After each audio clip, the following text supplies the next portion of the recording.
गुजरात के ex CM Vijay Rupani की मौत एक हादसा नहीं बल्कि हत्या है, ऐसा नैरेटिव चला रही है गुजरात की मीडिया। पूरा गुजराती मीडिया इस बात पर लगा हुआ है। उसमें मेरी वो पोस्ट, मेरी वो वीडियो जिसमें हमने कहा है कि पता करो कौन वीआईपी ऐसा था जो इसमें यात्रा कर रहा था, क्योंकि कुछ टाइम के बाद उस वीआईपी का जिक्र होगा। अभी कोई जिक्र नहीं होने वाला है, पहले और लोगों का जिक्र होगा, शाम तक चलेगा। भाई पहले ये भी हो गया, ये भी हो गया, ये भी हो गया, ऐसी करके बातें चलेंगी।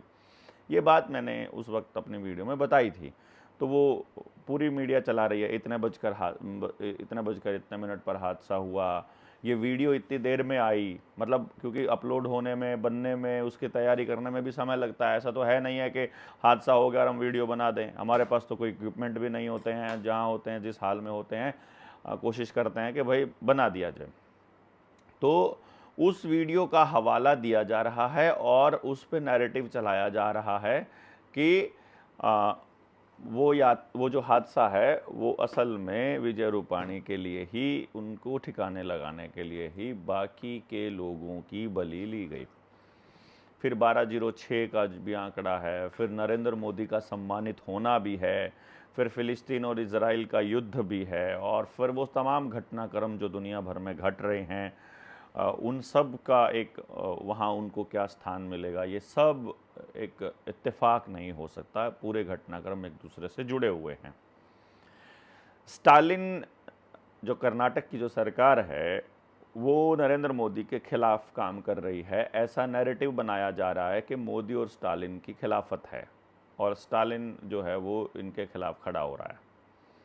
लेकिन असलियत में स्टालिन ने एक ऐसा बिल विधानसभा में लाने के लिए वो सरकार जो है ऐसा कवायद कर रही है कि कोई भी व्यक्ति जो सोशल मीडिया पर अफवाह फैलाता है उस व्यक्ति को 7 साल से 10 साल तक की सज़ा दी जाए, ऐसा एक बिल पास कर दिया जाए। अब कर्नाटक में बिल पास हो रहा है, मतलब बिल पेश हो रहा है, कर्नाटक सरकार उसको पास करने के इरादे से ही ला रही है, तो फिर हरियाणा में बैठे देवेंद्र बलहारा को इससे क्या दिक्कत हो सकती है? याद कीजिए, जिस वक्त लॉकडाउन लगा हुआ था तो सरकार जो केंद्र में थी वो सरकार नहीं बोलूँगा, जो राज जो कर रहे थे, सरकार तो हम हैं, राज जो कर रहे थे, जो पार्टी राज कर रही थी वो भाजपा थी और नरेंद्र मोदी उसके मुखिया थे, अभी भी हैं हालांकि। उस वक्त राजस्थान में गहलोत सरकार थी, कांग्रेस की सरकार। कांग्रेस के लोगों ने एक कानून पास किया था। कारण क्या है कि यदि यही कानून नरेंद्र मोदी पास कर देता है तो दिक्कत होती है पूरे तंत्र को, क्योंकि इसकी खिलाफ बहुत ज़्यादा है पूरी भारत में। अब 30-35% वोट से अगर कोई प्रधानमंत्री बना है, जबकि भाजपा को 24-25% तो वोट पहले भी मिला करती थी ना, कोई ऐसी बात तो है नहीं।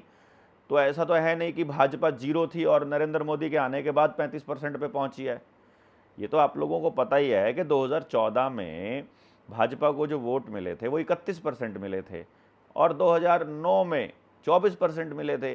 तो 7% तो गधे थे ना जो नरेंद्र मोदी को पसंद करते हैं, जबकि वो गधे भी नहीं थे। मैं आपको बताऊं, वो तो लड़ने वाले लोग थे जो कांग्रेस की खिलाफत किया करते थे। इवन हम जैसे लोगों ने भी कांग्रेस की खिलाफत 2012-13 में की, 14 में भी की, या हमने कांग्रेस के खिलाफ ही बात करी है ना। और उस टाइम तो नैरेटिव चला था कि केंद्र में नरेंद्र मोदी आ जाएगा, दिल्ली के अंदर केजरीवाल आ जाएगा। तो ये जो बात थी कि भाई अगर नरेंद्र मोदी इस तरह का कोई कानून पेश कर देता, पास कर देता, ऐसा कोई कानून बना देता जिसमें मास्क ना पहनना गैर कानूनी हो जाए, तो खिलाफत हो जाती। और ये कोई मतलब नरेंद्र मोदी बना भी नहीं सकता था, क्योंकि ये स्टेट का मसला है, जो लॉ एंड ऑर्डर है ये स्टेट का मसला है।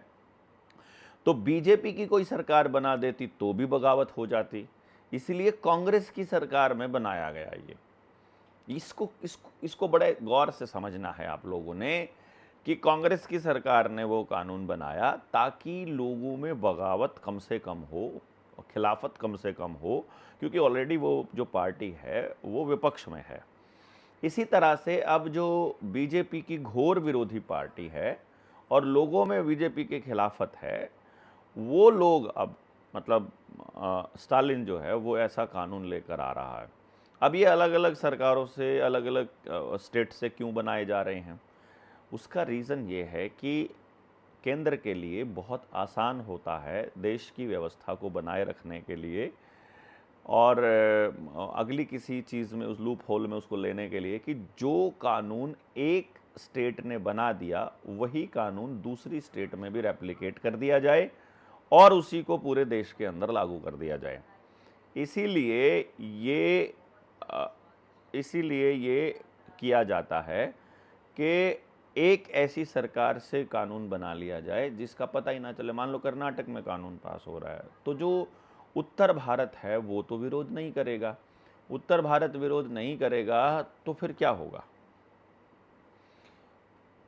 विरोध, हिंदी भाषी विरोध नहीं करेंगे तो कोई दिक्कत नहीं है। अब कर्नाटक में विरोध हो जाए 100 बार हो जाए, इसका मतलब स्टालिन भी उसी गेम का हिस्सा है। इसको आप समझना। किसी भी प्रदेश में मुख्यमंत्री नहीं बना जा सकता बिना अप्रूवल के। अप्रूवल किसकी? Deep state. डीप स्टेट कौन? वही जो आज के टाइम में वर्ल्ड इकोनॉमिक फोरम के नाम से जाना जाता है।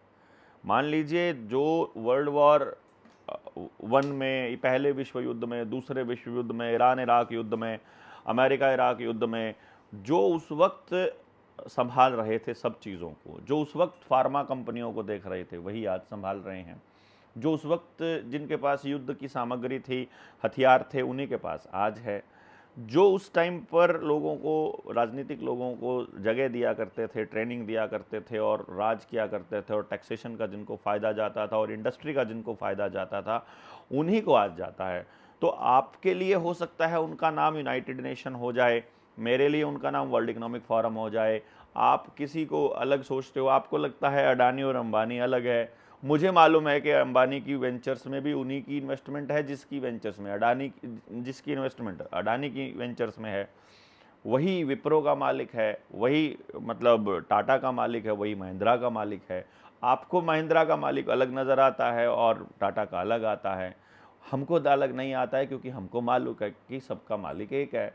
और इसी खेल को आपको समझना है कि यदि एक स्टेट में कोई कानून पास हो रहा है, बन रहा है, तो दूसरे स्टेट के लिए वो तैयार हो रहा है। आप भी तैयार रहिए।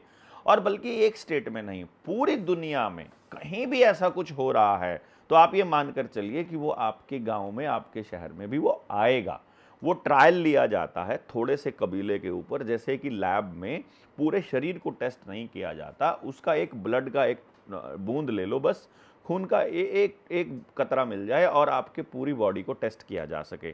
तो इस तरह से वो क्या करते हैं, अफ्रीका में एक छोटा सा कार्यक्रम चलाते हैं, एक चाइना में चला देते हैं, सो चाइना में तो नहीं चला सकते खैर, एक श्रीलंका में चला दिया, एक इजराइल में चला दिया, फिलिस्तीन, यूक्रेन, रशिया, ये सब इसी खेल का हिस्सा है। तो वो अलग अलग जगह पर एक टेस्ट की तरह, लेबॉर्ट्री की तरह एक टेस्ट करते हैं कि पढ़ा लिखा तबका क्या बोलेगा, अनपढ़ तबका क्या बोलेगा, बच्चे क्या बोलेंगे, कौन कौन बोलेंगे, एनजीओज कैसे बोलेंगे और इन सबको फिर कंट्रोल कैसे करना है, इसकी एक रणनीति तय होती है।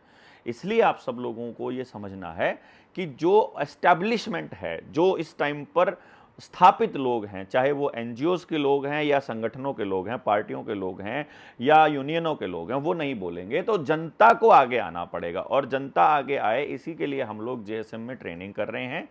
9919911784 इस नंबर पर मैसेज करके अगली ट्रेनिंग में शामिल होने के लिए आप आइए, ताकि हम अधिक से अधिक संख्या में लोगों को इन सारे षड्यंत्रों की जानकारी दे सकें और अपने बच्चों को होने वाले नुकसान से बचा सकें। जय हिंद, जय भारत।